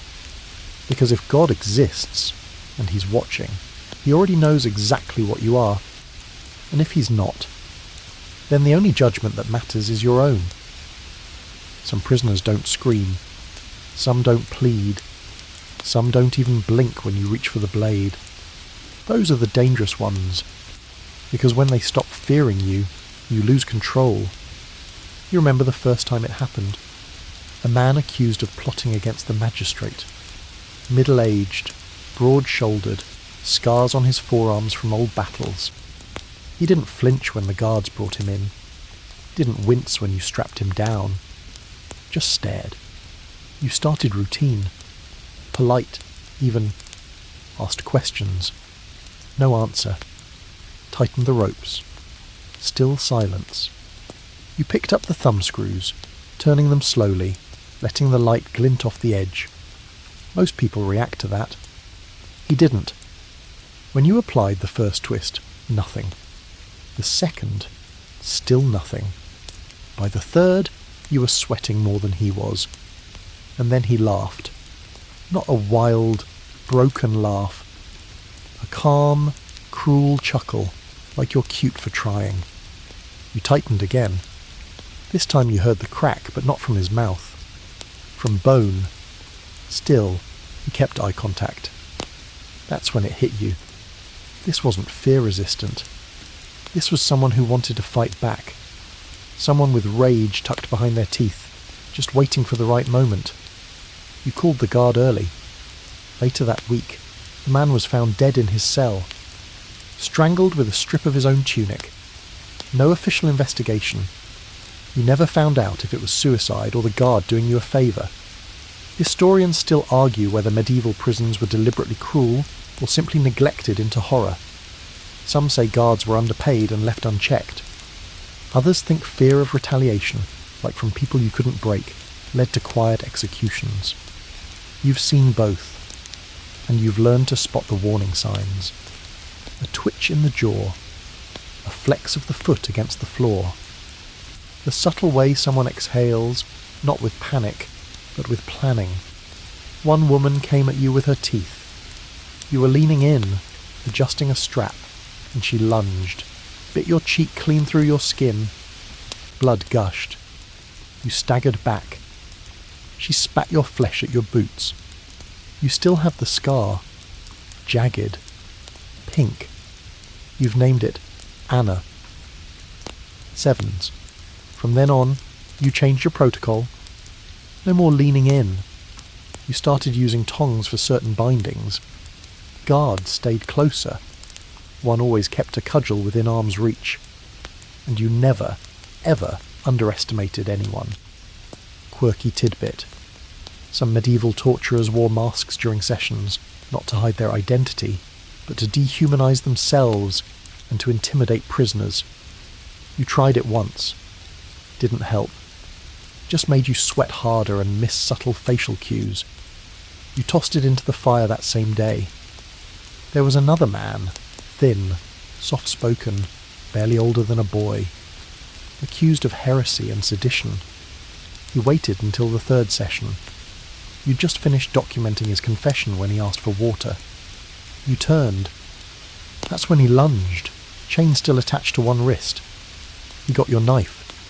Almost used it. The guard caught him just in time. You got lucky. You didn't sleep that night. Not because of fear, but because you realised. You'd started believing the room protected you, that the straps and chains and rituals created a barrier, but nothing protects you from someone with nothing left to lose.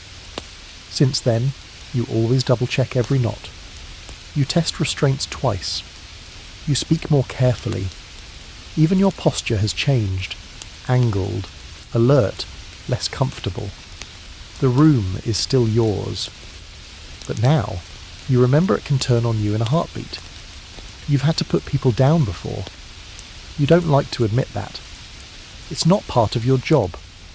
But once someone turns violent beyond control, starts kicking, spitting, trying to claw your eyes, you're allowed to respond. Allowed. Not required. But when it's your life or theirs, the choice feels made for you. You keep count in the back of your mind. Not on paper. Not in your records. Just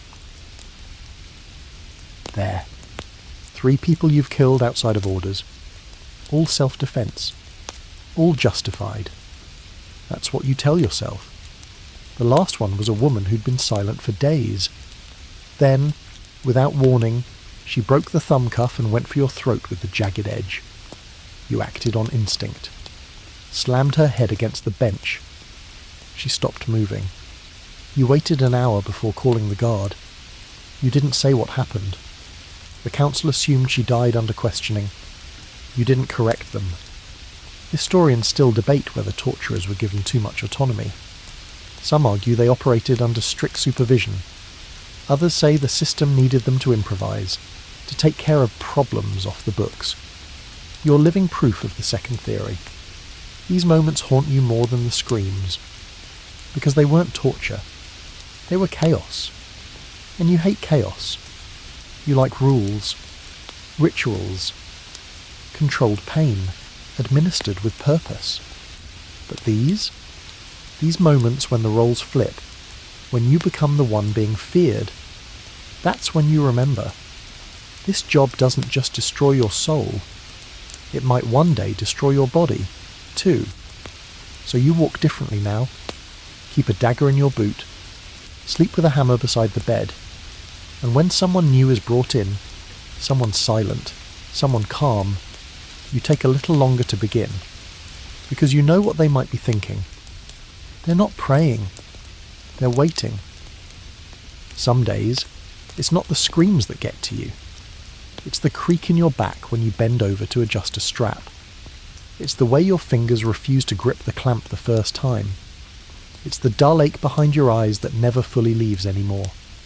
The tools haven't broken you. You've broken you. It happens slowly, like rot under floorboards.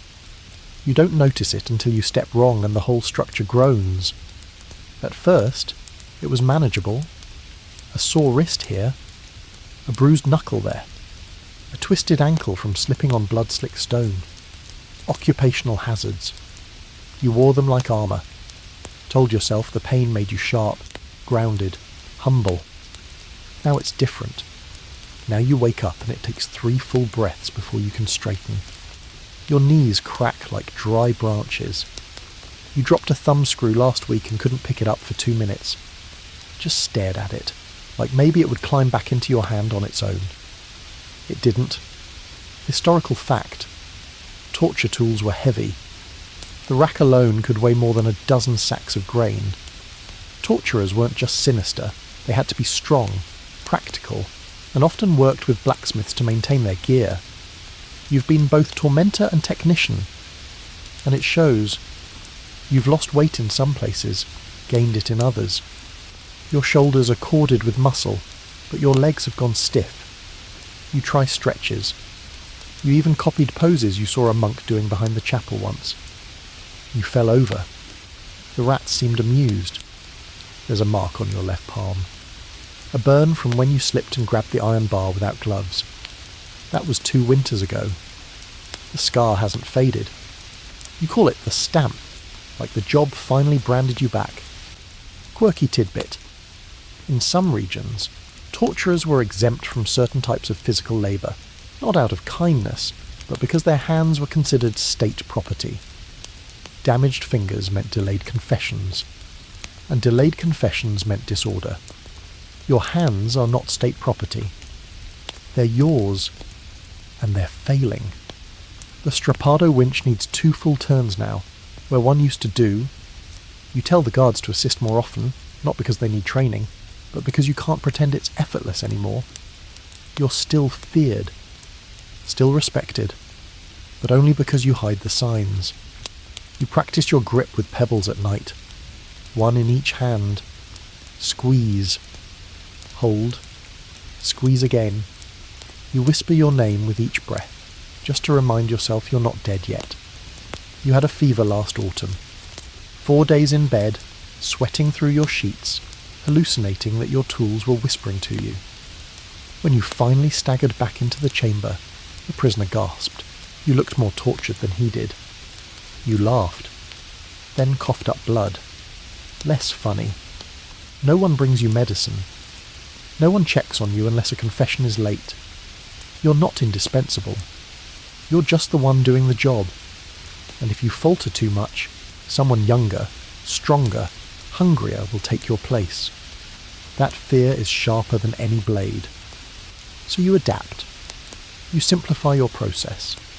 Shorter sessions, less flair. You pick targets who fold fast, and you convince the council its efficiency. You say things like, "Speed breeds fear," and they nod like you're a genius. But the truth? Speed is survival. Historians still argue whether torturers were given breaks, days off, or assistance. Some accounts suggest certain cities cycled their torturers to avoid psychological collapse. Others say replacements were only trained after the incumbent dropped dead at the bench. You believe the latter. You tried training someone once. A boy with steady hands, soft voice, no family, perfect candidate. He lasted 2 sessions. Then he threw up on your tools, ran screaming into the street, and never came back. The town never asked you to train again. You're alone with your bones and your rusting joints. Every cracked knuckle reminds you that your body was never designed for this much tension, this much repetition. You've built up calluses, yes, but beneath them, you're tissue and blood like anyone else. One morning, you dropped the iron bridle on your foot. The pain shot through you like a lightning bolt. You sat down hard, eyes watering, and for a moment, just a flicker, you thought, maybe this is it. Maybe the work's over. But no, you limped to the workbench, taped your foot with linen, finished the day, and not one person noticed the change in your gait. That's what terrifies you most. Not that you're in pain, but that no one sees it. That you could die in this chair, mid-session, mid-scream, and the prisoner might not even realise it right away. Just think it was part of the performance. Sometimes you dream of walking into the forest. Just keep walking until your legs give out. Find a hollow tree, lie down, and let the world go on without you. No one would chase you.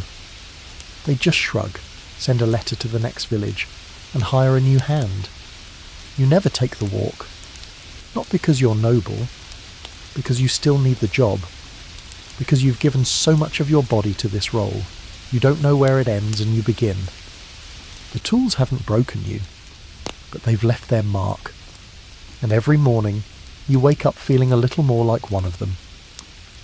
You're not famous. Not really. No one's composing ballads about your sessions or carving your name into the cathedral walls. But among those who know, your name carries weight. And if you think you're grim, wait until you meet the others. There's a long, dark history of people like you, torturers who went beyond efficiency, beyond necessity, and straight into legend. Not because they were brilliant, but because they were memorable in ways that make even you wince. Take Johann von Schongau, the Black Hook of Bavaria. Used a custom-built iron claw he called the Herald. He believed that if pain had rhythm, it would coax more honest confessions. He conducted sessions like concerts, paced, musical, and horrific. There's a fresco in a town he worked in that still shows his silhouette. Hunched, claw raised, victim silent. And Geoffroy of Rouen, nicknamed the Gentle Tongue. Ironically, he claimed he never used physical torture, just words. He had a gift, could talk a man into a confession with nothing more than suggestion and silence. No blood, no burns, just slow unravelling. You tried his method once. It worked, but it took 3 days, and you nearly cracked from the silence. Too much quiet, and your mind starts to echo. Then there's Elisabetta the Pale, from a forgotten corner of northern Italy. Allegedly had a collection of musical instruments modified into torture devices. A lute with wires that flayed, a flute that forced screaming through narrowed tubes. Historians still argue whether she existed or was just folklore spun to explain too many missing peasants. You kind of hope she was real. Quirky tidbit. One 15th century torturer in Bohemia demanded to be paid in spices rather than coins. Said the smell of cloves helped him think clearly. His ledger shows he amassed over 50 pounds of nutmeg during his career. Eventually died from it. Accidental poisoning. too much flavour, too little self-control. Of course, the most infamous of them all, Jakob Fleischmann, the butcher of Ulm. No artistry, no nuance, just raw, brutal efficiency. His sessions were short, brutal, and near always fatal. He believed the purpose of torture was not confession, but purging, like scraping mould from bread. He once confessed to having no memory of faces, said everyone looked the same once they were afraid. You read about him in a smuggled document from a scholar who studied punishment systems. You got 3 pages in before you had to put it down. Too much like looking into a warped mirror. Historians debate whether men like Jakob were anomalies, or simply products of their systems. Was he a broken man placed in a terrible role? Or did the role break him? You don't have the luxury of pretending you're different. You're not famous. You haven't invented any instruments. No one will call you the Whisperer or the Lash of the North. But you've seen echoes of those legends in yourself, when the job becomes habit, when empathy fades, when you speak in the same calm voice, whether you're ordering bread or ordering someone's thumbs broken. And sometimes someone mentions you. You're like the old ones, the guard once said. Methodical. Cold. Sevens. He meant it as a compliment. You pretended to take it that way. The thing is, you've studied those names not for admiration, but for caution. Every time one of them became too good at their work, they were either erased or elevated to myth. Either way, they stopped being people. You're not ready for that. You once wrote down a list of things you would never do. A quiet promise. A line you swore not to cross. No children. No torture without written order. No improvisation with fire. No eye removal. No names for the tools. You've kept most of that list. One time, you were ordered to interrogate a boy. 14. Thin as a stick. Accused of smuggling letters for a rebel group. You asked for written confirmation 3 times. Got it. Each time. You didn't use tools, just questions, just tone. And he broke in an hour. But afterward, you scrubbed your hands raw for 2 hours. That's the moment you nearly became one of them, the infamous ones. The ones they warn about. The ones with nicknames and whisper trails that outlive their bodies. You don't want to be a legend. You want to finish your job, collect your coin, and someday fade into a quiet death. No songs. No statues. No drawings of your silhouette on cellar walls. Just a gravestone that says nothing about what you did, only that you once existed. And maybe, just maybe, someone plants rosemary nearby. Not for remembrance, but to keep the stench of history from lingering too long. You hear the first whispers in the market. A delay in bread delivery.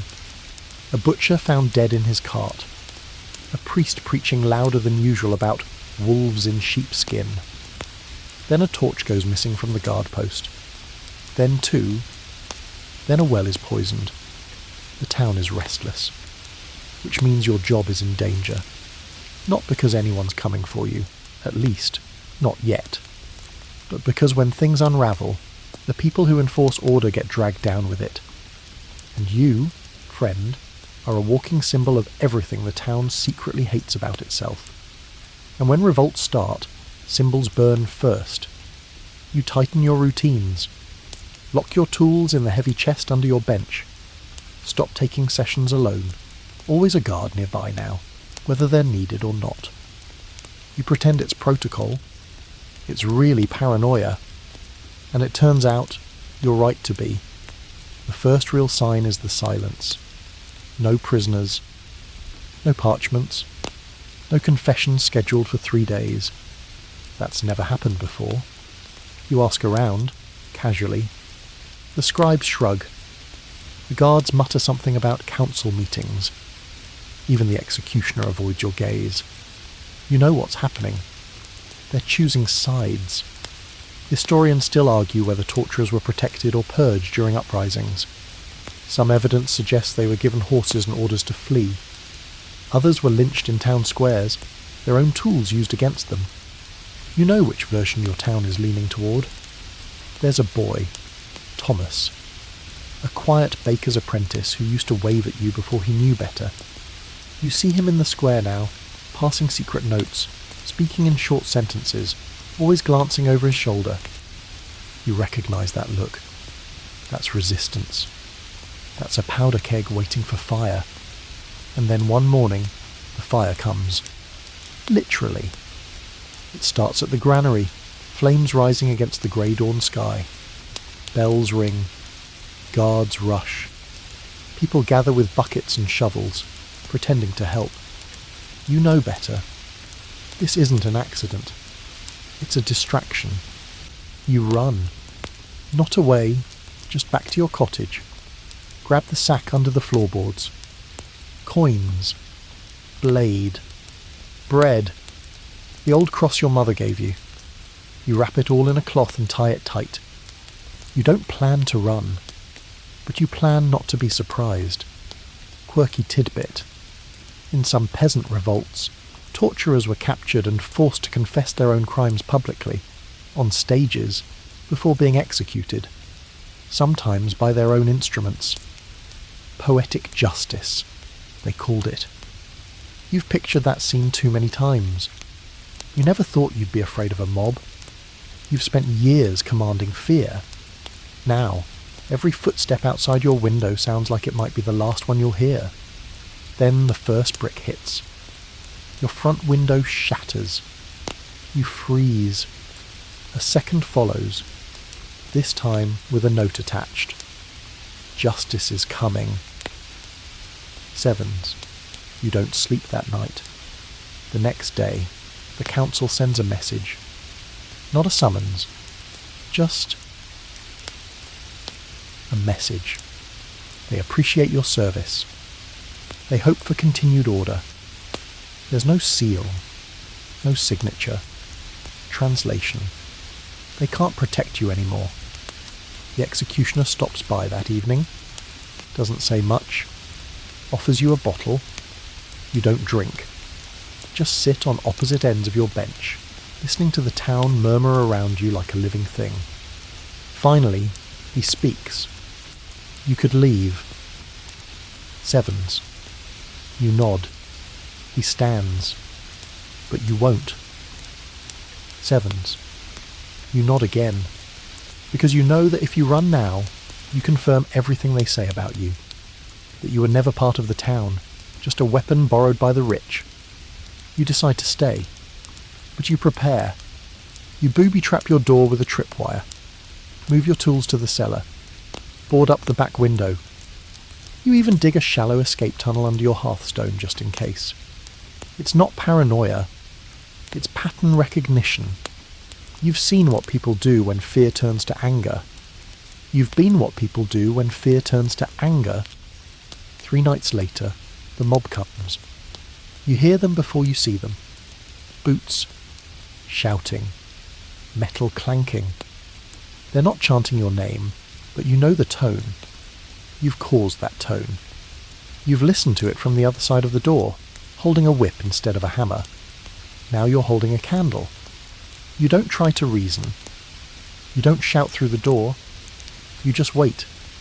They bang. Kick. A torch is thrown. The shutters catch fire. You retreat to the cellar, calm despite yourself. You open the trap door. You crawl through mud and spiders and the stink of old soot until you're behind the tannery. You don't run far, just to the edge of the orchard. You watch your cottage burn. No one sees you. And in that moment, for the first time in years, you are truly invisible. It feels like freedom. Or erasure. You're not sure which. When the smoke clears, your name is gone. Not whispered in the market. Not carved into stone. Not even cursed under breath. It's as if you never existed. The townspeople rebuild the square, whitewash the church steps, and pretend your cottage was always a patch of scorched earth. But history's got a longer memory. and it starts rewriting you almost immediately. First come the rumours. They say you were the devil's own hand, that you could tell a man's guilt by the way he blinked, that you wore a necklace of ears, that you boiled heretics in their own bathwater. They say your eyes were red, that your soul escaped out of your mouth when the mob came, that your house screamed as it burned. A lot of things screamed that night, but hey, details blur. One old woman swears she saw you walk through fire unharmed. Another claims she found a bone near the ruins with your initials carved into it. You never marked bones. That's not your style. But no one asks you. They just invent you. Quirky tidbit. Some medieval towns created posthumous confessions for figures they found too unsettling. They'd forge a final admission, stage a trial with a straw dummy, and then condemn the effigy to eternal damnation. It soothed the collective conscience, gave closure to a crowd that didn't know what else to do with its guilt. You're not around to object, but you hear the stories from a distance. You move 2 towns over, change your name, rent a room above a weaver's shop, tell people you're a carpenter, which isn't a complete lie. You still know your way around wooden nails, and you wait, not for anything specific, just to see if the truth dies. It doesn't. Historians still argue whether the town executed you, or whether you vanished before the fire. Some say you drowned trying to cross the river. Others claim you disguised yourself as a monk and now live in a monastery, silent as stone. You're none of those things. You're just tired. You build shelves, fix chairs, sharpen your own blades in the evenings, out of habit more than need. You still flinch when you hear loud knocks at the door. Still sleep with your back to the wall. Still wake up before dawn, ready to face a prisoner who no longer exists. You keep to yourself, until one day a merchant mentions your name. Not your name. The one they gave you. The Rat of St. Olympe. You chuckle into your tea. That was never your nickname. Someone made that up. Probably a scribe trying to sell a story to a noble with a taste for drama. But the merchant swears it's true. Says you flayed men for blinking too slowly. That you laughed while boiling oil hissed. That your tools screamed when they weren't being used. Says you were half ghost, half man, and all evil. You nod along. Ask what happened to this rat. Oh, the merchant says. They burned him. The crowd cheered. Sevens. You raise your mug. Good. Sevens? Because that version of you? That shadow made from gossip and guilt? He deserves to burn. There are drawings now. Woodcuts passed around in taverns. Always the same image. A figure in a leather hood, gripping a hook in one hand and a Bible in the other. You never used a hook, and the only Bible you touched was the one chained to the chapel wall. But it sells. You've become a villain in bedtime stories. A cautionary tale. Behave, or the rat will come for you. You're the bogeyman now. And that's fine. It means no one looks too closely at the quiet carpenter with the bad knee. Every once in a while, someone knocks at your door with a strange question. Do you know what a heretic's sigh sounds like? Sevens. Or sevens. Can you really extract a name with just one nail? Sevens. You always smile, shake your head, and say you're just a woodworker. But your eyes give you away. Not because they're red, or glowing, or evil. Just tired. Old. Deep in a way that no apprentice or monk or merchant ever quite matches. That's the real giveaway. The weight behind your gaze. You don't correct the legends. Because what would be the point? You're more useful to the world as a myth. As a warning.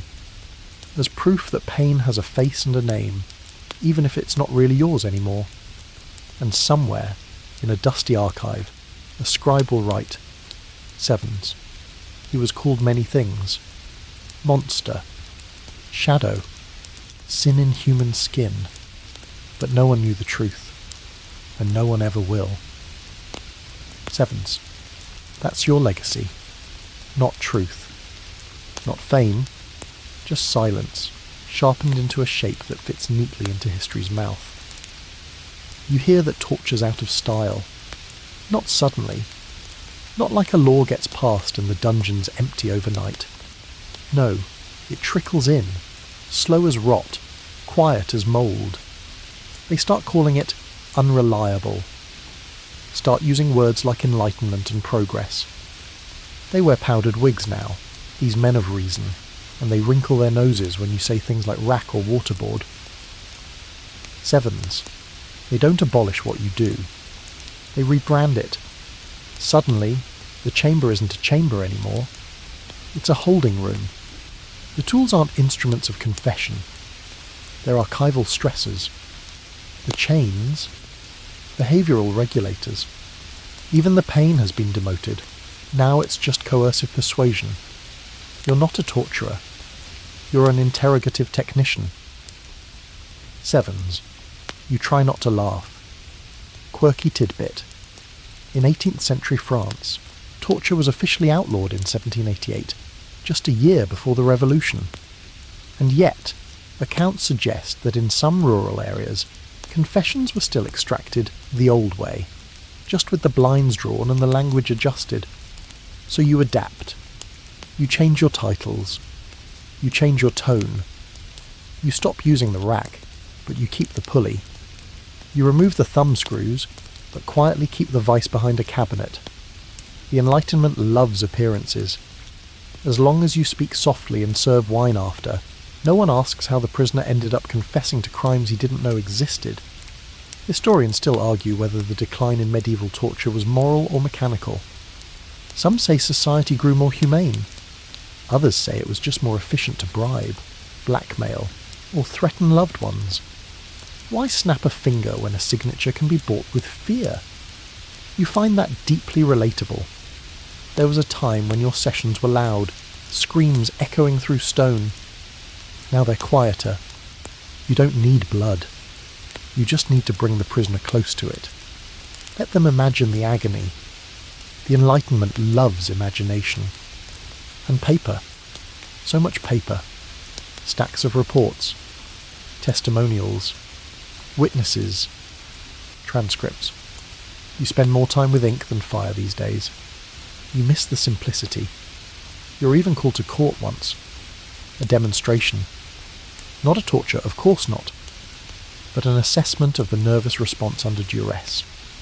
They bring in a pickpocket, tie him lightly to a chair, ask you to apply. Influence. You barely touch him. Just press your thumb under his jaw, whisper in his ear. He cracks in seconds. The judges clap. One offers you brandy. Another recommends you to the provincial governor. You nod. Smile. Pretend you're proud. But that night, alone, you light a candle and stare at your tools. Not with longing. With confusion. Because if you're no longer a torturer, what are you? You once knew your role. You were the line between order and chaos. You were the hand that turned fear into confession. Now you're a function, a grey shape in an increasingly polite world. Even the prisoners have changed. They don't scream. They negotiate. They ask about legal counsel. One even requested mineral water. You gave him a bucket and told him to enjoy the iron content. 7s. You're not nostalgic for pain. You're nostalgic for clarity. For a time when everyone knew what you were, feared you openly, when morality wasn't wrapped in powdered lace and legalese. Now they fear you quietly. One official called you a necessary legacy, as if you were a crumbling building too expensive to tear down. They want to keep you just in case the new ways fail. And sometimes they do fail. When a noble's son is kidnapped, when a church relic goes missing, when a diplomat whispers treason in his sleep, suddenly your services are requested. Quietly. Behind doors that stay closed, They say, "We don't want to know what you did. Just bring back a confession." Sevens, you smile, because you never really stopped. You just stopped getting credit. There's a saying among the new clerks: if the truth resists ink, call the man with the gloves. That's you. No one uses your name anymore. You're just a title. A role passed from shadow to shadow. You've trained someone again. This time, they stayed. They wear nice clothes, speak 5 languages, quote philosophers. But when they twist a thumb just right, you see your reflection in their eyes. And that scares you more than anything, because it means torture didn't die. It just evolved. It wears perfume now, says please, but it still knows where to press, still knows how to reduce a man to pieces without drawing blood. You sometimes read the pamphlets. We are better now. Justice without cruelty. No man should suffer to speak. Sevens, you believe none of them, because justice without cruelty is like confession without pressure. Someone, somewhere, is still paying to hear the truth, and someone like you is still making sure it gets spoken. You hear the word again, years later. Sevens, torture. Not whispered anymore, not hidden in scrolls or cloaked in euphemism. It's on lips, in law books, broadcast on something called radio. You're older now, thin hair, stiff knees, hands that tremble slightly if you don't brace them. But when you hear the word, it's like a tuning fork hit bone. It's still here. You're in a different world now, one with trains, factories, cities wrapped in smoke and light. Everything moves faster, but the core of it all hasn't changed. People still lie. Power still fears the truth. And somewhere, someone still believes that pain is the shortest path between silence and confession. They just don't call it torture anymore. Now it's enhanced interrogation. Sevens, pressure scenarios. Sevens, behavioural disincentivization. Sevens, you almost laugh. Quirky tidbit. In the 20th century, governments around the world denied practising torture while developing entire handbooks on it, some down to the minute, with charts for scream thresholds and recovery times. The language changed. The motives didn't. You sit in a park one afternoon, hands wrapped around a cheap thermos of tea. Nearby, 2 men speak about a prisoner held in detainment. The phrases are familiar, won't cooperate. Sleep cycles disrupted, wants a lawyer. Sevens, you sip your tea. You've heard this song before. Historians still argue whether modern techniques are more humane or just hygienic. Sterile rooms, clinical language, no blood, no broken bones. But psychological damage, that's harder to measure, harder to photograph. You know, you were breaking minds before it had a fancy name. And here's the thing. Sevens, you don't feel vindicated. You feel tired. You thought, maybe, time would bury your methods, replace them with logic, diplomacy, conversation. But no, the rack became a soundproof cell. The thumbscrews became isolation. The iron chair became a spreadsheet, logging every twitch and silence. You once asked a young official, half your age, clean boots, perfect teeth, what he thought of torture. He smiled. We don't need that anymore. We have science. Sevens. Then he described a technique involving cold water, strobe lights, and deprivation. You nodded, said, sounds effective. Sevens.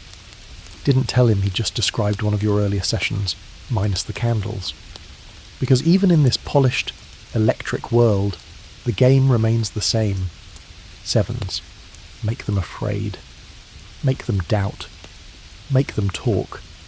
It's just dressed in suits now, operated by committees instead of lone men with calloused hands. You pass by a bookstore and see your face, not your face. Exactly, but the type. Leather apron, hooded shadow, captioned, Instruments of Fear, Medieval Torture and the Birth of Modern Interrogation. 7s. You don't buy it. You don't need to read how the world rewrote you again. You already know the structure. 7s. You are a monster. A product of ignorance. A symbol of an age we grew out of. But the real twist? You're not past. You're prototype. Sometimes you hear people speak with awe. How could they do such things back then? But you've read the footnotes. You've seen the foot switch under the table, the cameras behind the mirror, the sedatives in the drawer labelled optional. 7s. They don't need your iron chair anymore. They've made one out of silence. One prisoner once told you, "At least you had the decency to show me the pain before you gave it to me." He said that through cracked lips and swollen eyes, but his voice had clarity. He was right. Modern pain is slippery, untraceable, clean as a hospital bed, and far more terrifying for it. There are programs now, agencies, black sites, names you don't recognise but instinctively understand. You hear stories, read between headlines. No one's confessing witchcraft anymore, but they're still confessing. Always confessing. With or without truth. And always with help. You're obsolete, they say, but you've never been more relevant. You're just called something else now. Maybe a consultant. Maybe a mistake. Maybe classified. You don't try to explain it to anyone. The world doesn't want to hear that monsters still wear badges. That pain's just been upgraded with new packaging. No one wants to know that the torch you carried never went out. It just changed hands. You're old now. The tools are gone, lost, burned, buried, or locked behind glass in some city museum where children point and giggle at the olden torture man, like you were a fairy tale gone slightly wrong. You don't blame them. You've got fewer teeth, more spots on your skin, a tremor in your hands that won't go away, no matter how still the room is. You can't lift a bucket anymore. You struggle with stairs, but you remember everything. You remember the weight of the rope, the warmth of the coals, the exact sound a wrist makes at the third notch of the crank. You also remember every name, every face, every time someone said, "Please, I didn't do it." 7s. And you remember every time you didn't care. Your cottage now, if you can still call it that, is a single room tucked near the back of a monastery garden. They think you're just a gardener. You play along. You trim hedges, rake leaves, feed the chickens. You even hum sometimes. The monks are kind. They don't ask. But they know. They see the way you freeze when someone cries out in pain. The way you never raise your voice, not even when the younger ones break tools or forget to water the basil. You've made peace with silence. Quirky tidbit. Some retired torturers were quietly absorbed into religious orders, not out of charity, but practicality. Who better to tend a cloister's darkest corners than someone who already knew how to live in shadows? You've stopped calling yourself anything. No name. No title. Just the old man who helps with the beans. And yet, some nights, the wind sounds like breath. Like pleading. Like something beneath the floorboards that's still tied up and waiting. You sit up in bed, breathe, wait for it to pass. It always does. Mostly. Historians still argue about you. About people like you. Were you criminals? Servants? Victims of the system? Enablers of evil? Footnotes in the margins of noble stories? The answer, of course, is yes. You were all of it. And now, you're done. No one knocks at your door. No one slides orders under the sill. The ink on the last confession you signed has long since faded. The rack is rust. The press is dust. And you, well, you're just a man with bad joints and too many memories. The garden gives you peace. You find calm in repetition. Dig, plant, water, wait. There's something soothing in the quiet of growth. Something merciful. No screams. No begging. Just roots reaching toward the dark and calling it home. You sometimes wonder what they'll say when you die. Maybe nothing. Maybe they'll just bury you under the rosemary, near the wall, and forget which corner held your bones. And honestly, that's fine. Because whatever you were, whatever title they gave you, whatever whispered name they used to scare their children into obedience, Sevens, you've lived it, endured it, outlasted it, and now, for the first time, you're just you. No straps, no tools, no roles to play, just a breath, a fading light, and finally, Sevens, a little quiet. The room dims now, and the weight of the story begins to lift. You've walked long corridors and narrow tunnels tonight, through smoke and ash and silence. But here, at the edge of sleep, none of that follows you. Just the hush. Just the slow fade of memory curling in like fog. Let your muscles loosen. Let your eyes soften. You're not in a dungeon anymore. You're not sharpening tools or gripping rope. You're warm, in your own room, with the soft hum of whatever keeps you calm. A fan, a breeze, a gentle night outside your window. And maybe you're not a torturer. Maybe you're just someone who needed a story. Something strange, something haunting, something forgotten by most. You can leave the heavy shadows behind now, because the past doesn't follow you. Not here. Here, there are no screams. Only the quiet rhythm of your breath. Only the gentle pulse of your heart. Only the truth that, in the end, stories fade, but you get to rest. You get to sleep. Good night, strange traveller of history. I'll be here next time, with another journey, another life, another whisper in the dark. But for now, close your eyes, let go, and drift. End of script. Sweet dreams.